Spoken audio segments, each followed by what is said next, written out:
नमस्ते बच्चों, मैं सुजीत कुमार राय, संस्कृत शिक्षक, आपके अपने YouTube चैनल संस्कृतानुराग पर आप सबों का स्वागत करता हूँ। प्यारे बच्चों, आज हम लोग संस्कृत में रचनात्मक कार्यम के अंतर्गत पूछे जाने वाले एक महत्वपूर्ण प्रश्न संकेताधारितम अनुच्छेद लेखनम की जानकारी प्राप्त करेंगे। यह प्रश्न कक्षा 8 से कक्षा 12 तक चित्राधारित लेखनम या चित्र वर्णनम के अथवा में प्रज्ञाचक्षु छात्रों के लिए 5 से 10 अंकों के लिए पूछा जाता है। बच्चों, प्रज्ञाचक्षु से मतलब है ब्लाइंड स्टूडेंट। तो वैसे तो यह प्रश्न ब्लाइंड स्टूडेंट के लिए है, अंधे बच्चे के लिए है, किंतु यदि छात्र प्रज्ञाचक्षु न होते हुए भी इस प्रश्न का उत्तर लिखते हैं तो भी कोई विशेष चिंता की बात नहीं है। जबकि कुछ कक्षाओं में यह प्रश्न स्वतंत्र रूप से भी पूछा जाता है। तो आइए अब मैं आज के अपने विषय वस्तु पर आता हूँ। संकेताधारितम अनुच्छेद लेखनम। अनुच्छेद लेखनम में ध्यान देने योग्य कुछ महत्वपूर्ण बातें हैं, उसे मैं यहाँ आपको समझा देना आवश्यक समझता हूँ। सबसे पहले दिए गए विषय के बारे में आपको सोचना चाहिए कि आप इस विषय पर सरलतापूर्वक क्या लिख सकते हैं। पुनः मंजूषा में दी गई शब्द सूची को ध्यानपूर्वक पढ़ना चाहिए और उसके हिंदी अर्थ को समझने का प्रयत्न करना चाहिए कि जो शब्द दिए हुए हैं उसके क्या हिंदी अर्थ होते हैं, इसे समझने का प्रयत्न करना चाहिए। जब अर्थ समझ में आ जाए तो उन्हीं शब्दों की सहायता से वाक्य निर्माण या अनुच्छेद लेखन करना चाहिए। मंजूषा में दिए गए शब्दों में यदि आप चाहें तो आवश्यकता अनुसार लिंग, वचन, विभक्ति, पुरुष इत्यादि में परिवर्तन कर सकते हैं, परिवर्तन किया जा सकता है यदि आवश्यकता पड़ी तो। और यदि आवश्यक नहीं है तो जिस रूप में दिया हुआ है मंजूषा में आप उस रूप में भी उसे व्यवहार में ला सकते हैं। वाक्यों को लिखते समय सरल एवं शुद्ध भाषा का प्रयोग किया जाना चाहिए। बहुत कठिन भाषा नहीं चुनना चाहिए क्योंकि उसमें गलती होने की ज़्यादा संभावना बनी रहती है। वाक्य आपस में एक दूसरे से संबद्ध होना चाहिए। ये नहीं कि पहला वाक्य आप कुछ लिख दिए और दूसरा वाक्य, दोनों वाक्य में आपस में कोई तालमेल नहीं, ऐसा नहीं होना चाहिए। वाक्य बहुत बड़े अथवा बहुत छोटे नहीं होने चाहिए। वाक्य लिखने के समय यह ध्यान रखा जाना चाहिए कि बहुत बड़ा वाक्य आप नहीं लिखें और बहुत छोटा भी नहीं होना चाहिए। भूमिका या उपसंहार नहीं होना चाहिए। इसमें किसी भी तरह की आपको भूमिका देने की ज़रूरत नहीं है और उपसंहार की भी आवश्यकता नहीं होती है। दिए गए निर्देशों का अनुपालन करना अनिवार्य है। निर्देश में जितने वाक्य लिखने के लिए कहा जाए उतने ही वाक्यों में अनुच्छेद लिखना चाहिए, न उससे अधिक न उससे कम। यह इसलिए यहाँ मैं दर्शा रहा हूँ कि कभी कभी क्या होता है कि प्रश्न में किसी कक्षा में रहता है कि 4 वाक्य में लिखें। तो यदि निर्देश में 4 वाक्य लिखने के लिए कहा है तो आप 4 वाक्य लिखिए। अधिकांश परीक्षाओं में 5 वाक्य में लिखने के लिए कहा जाता है। तो इसलिए आप निर्देश को जरूर पढ़ें और जितना ही वाक्य कहा जाए उतने ही वाक्यों में अनुच्छेद को लिखना चाहिए, न उससे अधिक न उससे कम।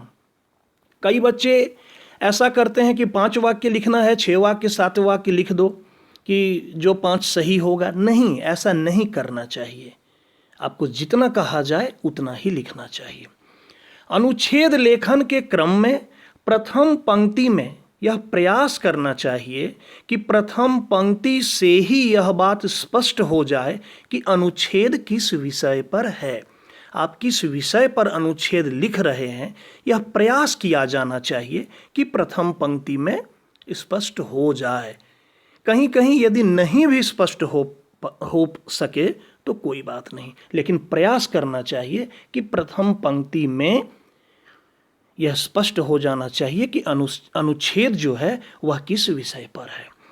और सबसे अंत में सबसे महत्वपूर्ण बात यह है कि आपके द्वारा लिखे गए प्रत्येक वाक्य व्याकरणिक दृष्टि से शुद्ध हों, अर्थात आपके प्रत्येक वाक्य, प्रत्येक सेंटेंस व्याकरणिक दृष्टि से ग्रामेटिकली राइट होना चाहिए, शुद्ध होना चाहिए।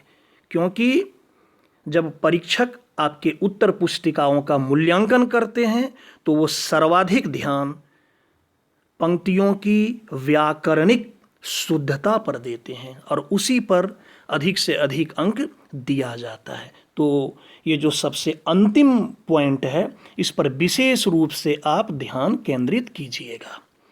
तो अब हम आगे बढ़ते हैं। अब देखिए कैसे अनुच्छेद लिखिएगा, कैसा प्रश्न रहेगा। देखिए पहला प्रश्न, क नंबर, मंजूषायाम प्रदत्त शब्द सहायतया तपोवनम इति विषयम अधिकृत्य पंच संस्कृत वाक्येषु एकम अनुच्छेदम लिखत। मंजूषा में दिए गए शब्द की सहायता से तपोवन इस विषय को आधार मानकर, मतलब इस विषय पर 5 संस्कृत वाक्यों में एक अनुच्छेद लिखना है। कितने वाक्य में लिखना है? 5 वाक्य में। मंजूषा में जो जो शब्द हैं, शब्द मैं पहले पढ़ देता हूँ।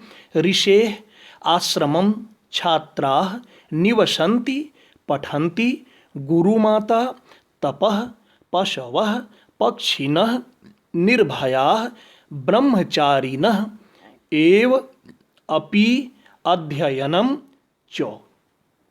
अब आपको तपोवन पर, तपोवन ये विषय है, इस विषय को आधार मानकर आपको 5 शुद्ध शुद्ध संस्कृत का वाक्य मंजूषा में दिए गए शब्दों की सहायता से लिखना है। देखिए सबसे पहला वाक्य, तपोवने ऋषेः आश्रमम अस्ति। तपोवने, तपोवन में ऋषि का आश्रम है। देखिए वाक्य ठीक है, न तो बहुत छोटा है और न अत्यधिक बड़ा, कि तपोवन में ऋषि का आश्रम है। दूसरा वाक्य देखिए, ब्रह्मचारिणः आश्रमे निवसन्ति। ब्रह्मचारी लोग आश्रम में रहते हैं या निवास करते हैं। तीसरा वाक्य, अत्र अनेके छात्राः अध्ययनम कुर्वन्ति। आप यदि चाहें तो अध्ययनम कुर्वन्ति के जगह पर पठन्ति भी लिख सकते हैं, लेकिन यहाँ मैं अध्ययनम कुर्वन्ति इसलिए लिखा हूँ क्योंकि मंजूषा में अध्ययनम शब्द दिया हुआ था, तो मैंने सोचा कि अध्ययनम शब्द का प्रयोग कर दिया जाए, तो इसलिए मैं लिखा हूँ अध्ययनम कुर्वन्ति। अत्र अनेके छात्राः अध्ययनम कुर्वन्ति, यहाँ अनेक छात्र अध्ययन करते हैं। अत्र पशवः पक्षिणः मनुष्याः च निर्भयाः भ्रमन्ति। यहाँ पशु, पक्षी और मनुष्य निर्भय होकर घूमते हैं। अंतिम वाक्य, गुरुमाता सर्वेषु छात्रेषु स्नेहयति। गुरुमाता, गुरुमाता जो है वह सभी छात्रों से स्नेह करती है, प्यार करती है। तो बच्चों ये था आपका तपोवन पर 5 संस्कृत वाक्य का अनुच्छेद।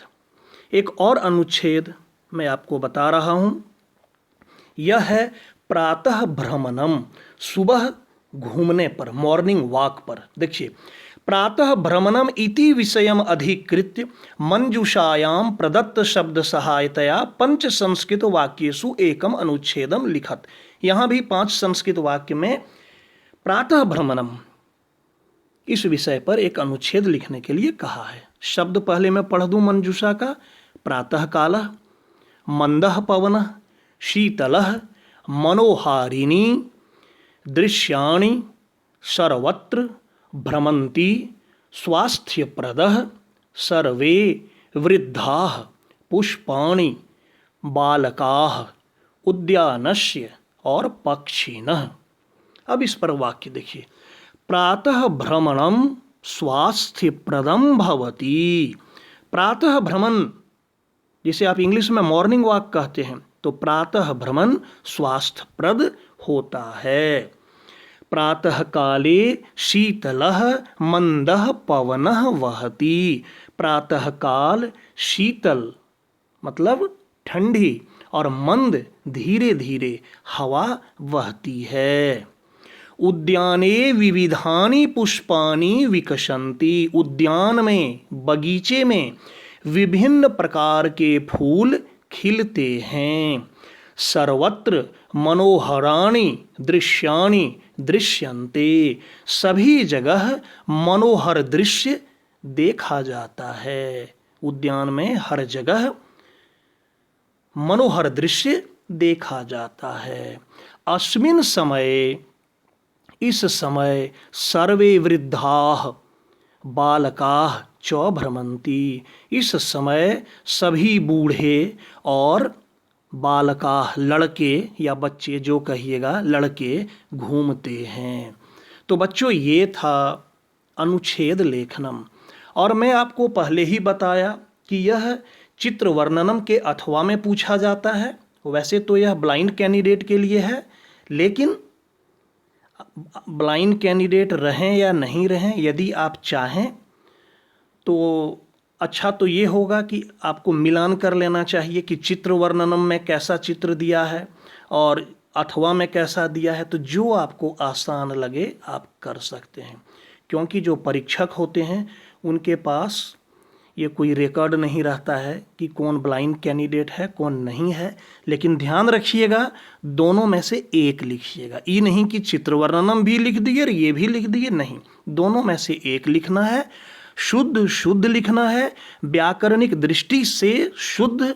और 5 लाइन यदि दिया है निर्देश में तो आपको 5 पंक्ति में ही लिखना है। और यह अधिकतम 10 अंकों का प्रश्न पूछा जाता है। सर्वाधिक अंक का प्रश्न है ये इसलिए बहुत महत्वपूर्ण प्रश्न है और इसको आपको बहुत ध्यान से समझना चाहिए, देखना चाहिए और इसका आपको निरंतर अभ्यास भी करना चाहिए।